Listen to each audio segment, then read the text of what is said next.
Alors bonjour à tous, je suis Virginie, j'ai été accessoiriste sur le premier film des fondateurs, Le Fantôme de Cerdaigle, et je suis également accessoiriste pour la quête de Gryffondor. Alors aujourd'hui je vais vous montrer comment on fabrique une baguette magique, une baguette de sorcier de l'univers de Harry Potter, et plus particulièrement la baguette d'Helena Cerdaigle. Donc c'est un personnage que vous avez pu voir dans le premier volet des fondateurs. Tout d'abord, avant de débuter, sachez que le financement participatif pour le deuxième volet est en cours, et que la baguette d'Helena Cerdaigle fait également partie des contreparties que vous pouvez avoir en faisant un don.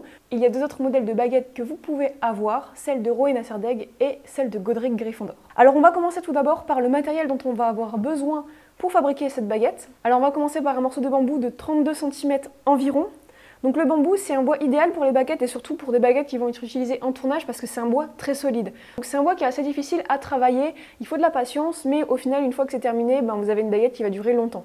Ensuite, alors moi j'utilise cet outil, c'est un outil où on va pouvoir mettre divers embouts, comme des embouts pour poncer, pour visser, pour percer, et donc moi je vais m'en servir pour poncer. Enfin en fait il y a un genre de papier de verre à l'extrémité qui va me permettre, là on va voir après, d'affiner le bout de la baguette, de rectifier les petites imperfections sur le bois, mais aussi sur la pâte qu'on va venir y apposer un peu plus tard. Donc c'est un outil assez pratique, mais si vous n'en avez pas, vous pouvez par exemple utiliser du papier de verre. Alors ensuite, on va avoir besoin de pâte auto-durcissante, donc c'est une genre de pâte à modeler qui va durcir toute seule, en fait à l'air libre, et donc elle va nous permettre de venir créer les diverses formes et reliefs sur la baguette, et c'est bien parce qu'en fait elle n'a pas besoin de cuisson, et comme on travaille sur du bois de base, c'est une pâte qu'on pourrait pas mettre le tout au four vu qu'il y a du bois et ça pourrait être dangereux.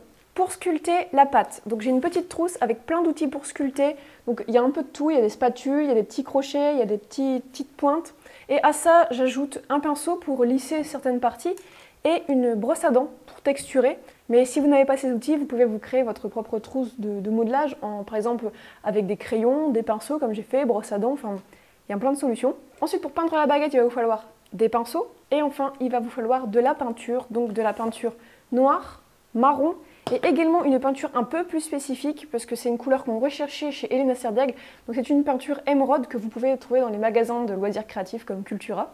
Alors la première chose qu'on va venir faire, c'est prendre notre bout de bambou, notre outil pour poncer, et on va commencer tout doucement à venir enlever les petites imperfections et à affiner surtout le bout. C'est ce qui est le plus important au final, puisqu'une baguette, la plupart du temps, c'est plus fin à l'extrémité. Donc c'est parti.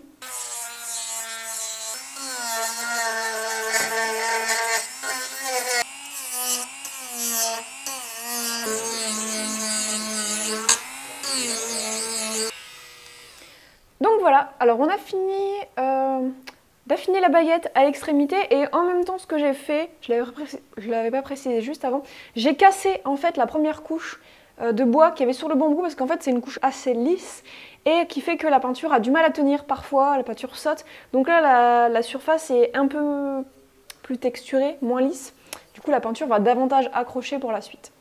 Alors ensuite, maintenant, on va prendre notre pâte auto-durcissante, et donc avec celle-ci, on va venir donc à l'extrémité où on va tenir la baguette, on va venir faire quelque chose d'un peu bombé. En fait, on va rajouter une épaisseur qu'on va venir au fur et à mesure diminuer jusqu'à environ la moitié de la baguette, et après on va fondre avec le reste de la baguette pour qu'il n'y ait aucune différence. Donc pour cela, n'hésitez pas à vous aider d'un peu d'eau pour humidifier vos mains, ça vous permettra de fondre la pâte mieux dans le bois en fait, de la baguette. C'est pas grave si au début ça ressemble pas du tout à ce qu'on veut, on veut vraiment pour l'instant rajouter de la matière. Vous faites vraiment la forme grossièrement, et en fait c'est après que vous allez venir faire les détails. En fait c'est un peu comme le dessin, au début le dessin vous faites toujours un croquis, vous faites des traits un peu brouillon, et ensuite seulement vous venez repasser, vous venez affiner vos traits, vous venez faire les détails, et c'est exactement pareil pour ce cas-là. Donc vous voyez, là je commence à avoir quelque chose qui ressemble un peu à ce que je veux, et donc je vais continuer à rajouter de la matière. Vous pouvez par exemple rouler un peu la pâte pour l'uniformiser un peu. Alors ensuite, je vais prendre mes petits outils pour sculpter et je vais commencer à enlever un peu de matière en fait sur la pâte. Donc toujours en essayant d'affiner, plus on avance, en essayant d'affiner de plus en plus quand on se rapproche de la fin de la pâte.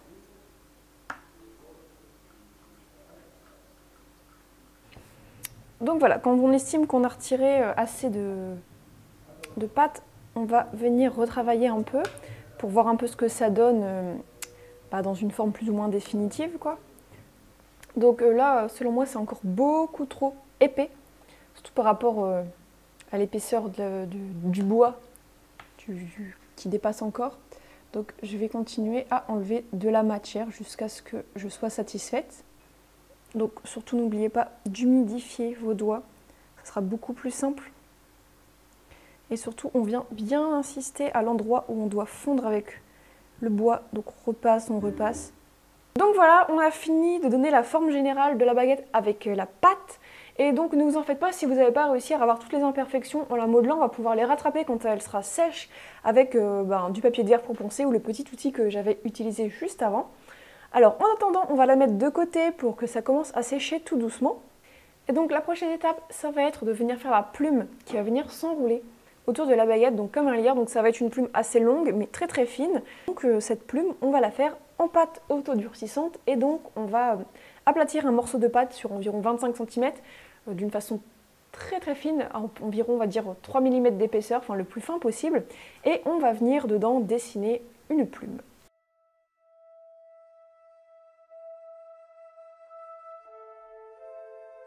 Une fois la plume découpée, on va l'humidifier et on va pouvoir commencer à l'enrouler autour de la baguette, délicatement en faisant une spirale.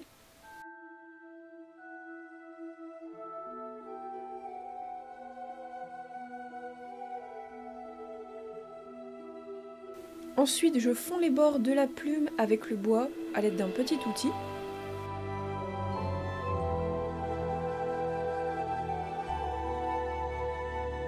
Ensuite, je vais venir faire une sorte de ficelle en pâte qui va servir à faire le centre de la plume. Et une fois qu'elle est faite, je vais venir la coller délicatement en la faisant passer au centre de la plume tout du long de la baguette. Et enfin, avec un outil pointu, je vais venir faire un peu de texture à la plume en faisant des petites rainures. Une fois le tout sec, on va reponcer légèrement les petits défauts qu'il pourrait y avoir. On va appliquer une première couche de peinture marron foncé sur la baguette. Ma petite astuce, c'est de faire d'abord la moitié de la baguette pour éviter de faire des traces de doigts ou autre. Donc j'applique une première couche sur la première partie de la baguette, j'en applique ensuite une deuxième. Et enfin, on va pouvoir retourner la baguette et faire la même chose à l'autre extrémité. Une fois le tout sec, on va pouvoir faire un léger brossage à sec avec de la peinture noire sur toute la baguette pour lui donner une petite texture bois. Et enfin, on va pouvoir prendre la peinture couleur émeraude et on faire ici encore un léger brossage à sec tout le long de la plume. Et une fois cela fait, vous avez terminé.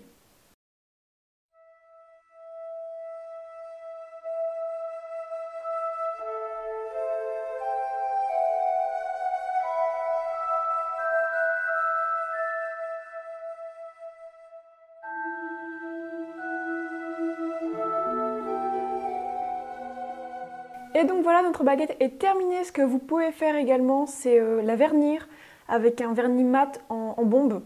Comme ça évitera que la peinture saute si jamais la baguette tombe ou autre. Donc voilà, n'hésitez pas à essayer de reproduire cette baguette chez vous et vous pouvez aller revoir Le Fantôme de Serre-d'Aigle pour voir la baguette dans le film. Et n'oubliez pas de soutenir le financement de la quête de Gryffondor. Donc tous les liens seront dans la description. Et donc voilà, à très bientôt!